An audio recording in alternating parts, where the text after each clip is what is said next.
Since the much celebrated demise of the Evening News in 1980, London's only had one evening newspaper. Evening Standard. But it seems certain the Standard's monopoly will soon be well and truly broken.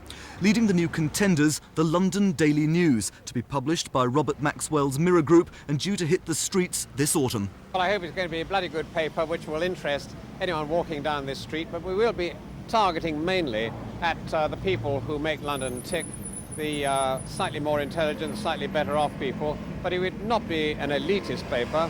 There's so much going on in London at the moment. The whole place is going through tremendous turmoil, both in terms of local government and in the city where you've got the big bang coming in the autumn, that we believe there's a great deal to be said about this city, which at the moment perhaps is going by default.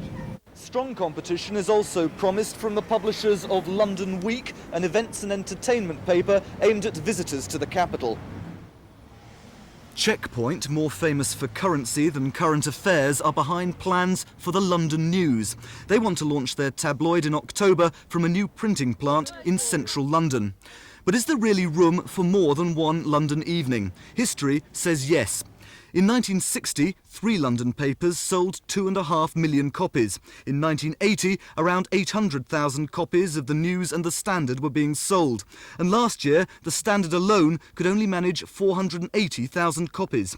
It's a very good idea for journalists to have competition, but economics show that it's death. I mean, the Standard and the News fought themselves to a standstill in 1980, and their advertising was dwindling, their circulation was dwindling, and the only way of ensuring the future for any evening newspaper in London was to merge the two and produce what we've got now, which is at least a vigorous, healthy newspaper. It's up in circulation, it's up in size, and the morale is high.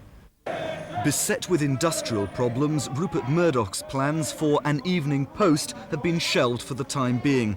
And associated newspapers, currently publishers of the Standard, can't realistically think of reviving the News until their move to the Docklands in 2 years.